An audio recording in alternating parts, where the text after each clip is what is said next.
பணத்தை வச்சு பணம் எப்படி சம்பாதிக்கிறதுன்னு பணக்காரர்கள்கிட்ட தான் நம்ம தெரிஞ்சுக்கணும்.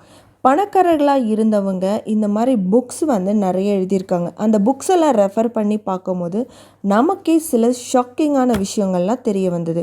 அந்த விஷயத்தை தான் உங்கள் கூட நான் ஷேர் பண்ணிக்க போகிறேன். அதுக்கு முன்னாடி பணக்காரர்கள் எந்தெந்த விஷயத்தெல்லாம் சாக்ரிஃபைஸ் பண்ணியிருக்காங்க அப்படிங்கிறத நான் லாஸ்ட் வீடியோவில் உங்களுக்கு நான் கிளியராக சொல்லியிருக்கேன். அந்த வீடியோவை இன்னும் பார்க்கலன்னா நான் உங்களுக்கு ஐகானில் கொடுக்குறேன், நீங்கள் போய் செக் பண்ணி பாருங்கள். இப்போது நம்ம இந்த வீடியோக்குள்ளே போகிறதுக்கு முன்னாடி நம்ம சேனலை நீங்கள் இன்னும் சப்ஸ்கிரைப் பண்ணாமல் இருக்கீங்கன்னா சப்ஸ்கிரைப் பண்ணிக்கோங்க. பக்கத்தில் இருக்க பெல் ஐக்கானை கிளிக் பண்ணிக்கோங்க. இந்த உலகத்தில் பணத்தை தேடி தான் எல்லாருமே ஓடிட்டுருக்கோம். Middle class, lower middle class, upper middle class அப்படின்னு எத்தனையோ பேர்கள் இருந்தாலும் நம்ம பணம் தான் ஓடிட்டுருக்கோம். ஒரு சில பேர் இருப்பாங்க, பணம் இன்றைக்கி எனக்கு கிடைச்சா போதும், அதாவது இன்றைக்கி நான் வாழறதுக்கு கிடைச்சா போதும் அப்படின்னு இருப்பாங்க. இல்லைனா அந்த பணத்தை கஷ்டப்பட்டு சம்பாதிப்பாங்க, அதை சிக்கனம் பண்ணி கஞ்சத்தனம் பண்ணி சேர்த்து வைப்பாங்க. அவங்க எந்த ஒரு அனுபவமும் இல்லாமல், அதாவது அவங்களோட சின்ன சின்ன சந்தோஷத்தை கூட சாக்ரிஃபைஸ் பண்ணி இருப்பாங்க. ஆனால் பணக்காரர்கள் சொல்கிறாங்க, நீங்கள் கிடைக்கக்கூடிய பணத்தை சேமிக்கலாம், அதாவது சிக்கனம் பண்ணி சேமிக்கிறது ஓகே, அதுக்காக கஞ்சத்தனம் பண்ணக்கூடாது அப்படிங்கிற விஷயத்த சொல்கிறாங்க. அப்போது கஞ்சத்தனம் பண்ணி நீங்கள் ஒரு விஷயத்தை பண்ணால் அது உங்களுக்கு நிலையாது அப்படின்னு சொல்கிறாங்க. ஏன்னா நீங்கள் பணத்தோட சேர்த்து வைக்கிறீங்க. பணம் இன்றைக்கி இங்கே இவ்வளோ ரூபா சேர்க்கணும், அவ்வளோ ரூபா சேர்க்கணும்னு சேர்த்து வைக்கிறீங்க. ஆனால் நாளுக்கு நாள் பணத்தோட வீக்கம் ஜாஸ்தி ஆகிட்டு தான் போகுது. ஏன்னா பணம் வீக்கம் இன்றைக்கி உங்களுக்கு 1,00,00,000 ரூபாய் இருக்கிற மதிப்பு இன்னும் ஒரு 2 வருஷம் கழித்து பார்த்தீங்கன்னா உங்களுக்கு அது ஒரு 90 லட்சம் ரூபாய் அப்படிங்கிற மதிப்பாக ஆகிடும். அந்த மாதிரி பணத்தோட வீக்கம் நமக்கு அதிகமாகுது. இன்றைக்கி நம்ம நிறைய விஷயங்கள் சொல்கிறோம், க்ரியேட்டிவ், ஃபேஷன், ப்ரொஃபஷனல். ஆனால் அந்த விஷயங்கள் எல்லாம் நம்ம தொடரணும்னா என்ன பண்ணணும்? நமக்கு தேவைப்படுறது பணம் தான். இன்றைக்கி ஒரு பிஸ்னஸ் ஸ்டார்ட் பண்ணணுன்னாலே என்ன பண்ணுறோம்? பணம் தான் வேணும். ஏன்னா பணம் முதலீடு பண்ணாதான் நமக்கு அதுலேருந்து ஏதாவது ப்ராஃபிட் பண்ண முடியும். சில பேர் லாட்ரி அடித்து கூட பணத்தை கையில் வாங்கினாலும் அவங்களால பணத்தை என்ன பண்ண முடியாது, அவங்க கையில் தக்க வச்சுக்க முடியாது. இன்றைக்கி 10 ரூபாயை நீங்கள் 20 ரூபாயை ஒரு மாதத்தில் ஆக்குறீங்கன்னா அது உங்களுடைய திறமை, உங்களுடைய புத்திசாலித்தனம். இதே 10 ரூபாயை 1 ரூபா கூட மிச்சம் இல்லாமல் இருக்கிறவங்க, அவங்க தான் முட்டாள்தனம். இன்றைக்கி நிறைய பேர் என்ன பண்ணுறாங்கன்னா, அவங்க வாங்குகிற சேலரியை 1 ரூபா கூட மிச்சம் இல்லாமல், அதாவது அவங்களுடைய லைஃப், அந்த 1 மந்த் லைஃப்பை ஓட்டுறதுக்கு, நெக்ஸ்ட்டு என்னோடய சேலரி வர வரைக்கும் நான் அந்த லைஃப்பை ஓட்டுறதுக்கு நெக்ஸ்ட்டு கடன் வாங்குகிறாங்க. இல்லை வீட்டில் இருக்க நகையை அடகு வச்சு அந்த அன்னைக்கு உள்ள ஃபினான்ஷியல் ப்ராப்ளமை சரி பண்ணுறாங்க. இன்னும் நிறைய இஎம்ஐ வாங்குகிறாங்க. ஏன் அந்த இஎம்ஐ நம்ம பண்ணும்போது அதுக்கு முன்னாடி நமக்கு அந்த இஎம்ஐ நம்மளால் கட்ட முடியுமா, மாதம் மாதம் நம்மளால் கட்ட முடியுமான்னு ஏன் யாரும் திங்க் பண்ணுறதில்ல?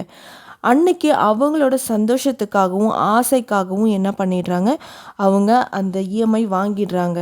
ஒரு வீட்டில் இருக்கிற குழந்தையாக இருக்கட்டும், இல்லை நீங்களாக இருக்கட்டும், ஒரு ஒய்ஃபாக இருக்கட்டும், ஒரு விஷயத்தை கேட்குறாங்கன்னா அவங்களுக்கு சொல்லி புரிய வைக்க பாருங்கள்.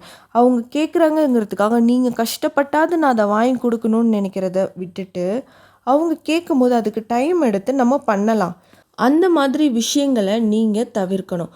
ஒரு விஷயத்தை உங்களுக்கு தேவைப்படுது அப்படிங்கும்போது ஒரு 24 ஹவர்ஸ் இல்லை ஒரு 3 ஹவர்ஸ் வெயிட் பண்ணுங்க. ஒரு விஷயம் பிடிச்சிருக்கு, அதை நீங்கள் வாங்கணும்னு நினைக்கிறீங்கன்னா உடனே போய் வாங்காதீங்க. ஏன்னா அதில் ஒரு கடைக்கு 10 கடை ஏறி இறங்கி அது எது பெஸ்ட்டு, எதில் எங்கே சீப்பாக கிடைக்கிது, எது ப்ராடக்ட் நல்ல குவாலிட்டியாக இருக்குதுன்னு ஒரு ரீசெக் பண்ணுங்கள். இல்லையா, இப்போ பணக்காரர்களாக பார்த்தீங்கன்னா புதுசாக கார் உங்களுக்கு இன்ட்ரடியூஸ் பண்ணுறாங்கன்னா திருப்பி அதை போய் வாங்க மாட்டாங்க. இன்றைக்கி நீங்கள் வாங்கின காரோடைய அடுத்த மாதமே இன்னொரு அப்கிரேட்டோட இன்னொரு காரை லான்ச் பண்ணுவாங்க. ஒரு மொபைலே எடுத்துக்கோங்களேன், ஐஃபோன் எடுத்துக்கோங்க.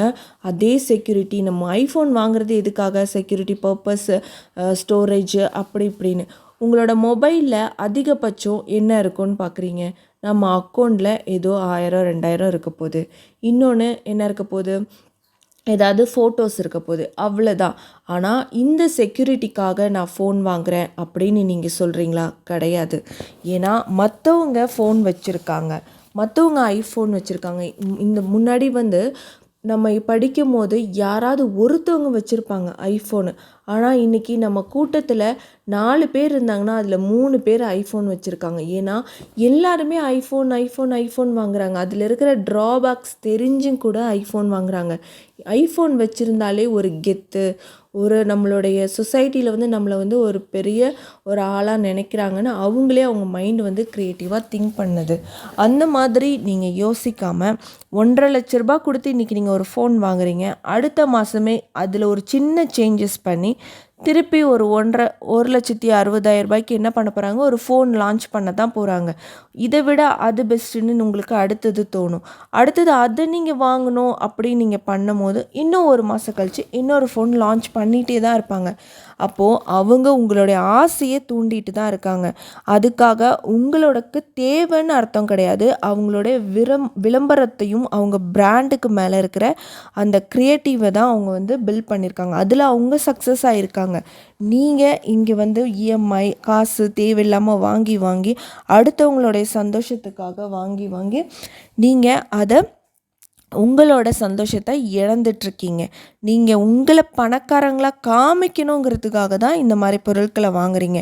நீங்கள் உண்மையிலே பணக்காரராக ஆகணும்னு நினைக்கிறீங்கன்னா இந்த மாதிரி பொருளெல்லாம் நீங்கள் காசு, அதாவது ஃபுல் கேஷ் கொடுத்து வாங்குறது தான் யோசிப்பீங்க. அதுவும் உங்களுக்கு தேவையா அப்படிங்கன்னா தான். பணக்காரர்கள் பார்த்தீங்கன்னா ஃபஸ்ட்டு எந்த ஒரு ஆடம்பரத்துக்கும் ஆசைப்பட மாட்டாங்க. எந்த ஒரு ட்ரெஸ்ஸையும் அவங்க வந்து பிராண்டடாக போடணும் அப்படின்னு திங்க் பண்ண மாட்டாங்க. அவங்களுக்கு இருக்கிறத வச்சு இது பண்ணுவாங்க. எல்லாமே அவங்களுக்கு வர காசு ப்ராஃபிட் எல்லாமே அவங்க பிஸ்னஸ்லேயே போட்டு அவங்க பிஸ்னஸை தான் வந்து உயர்த்த பார்ப்பாங்க.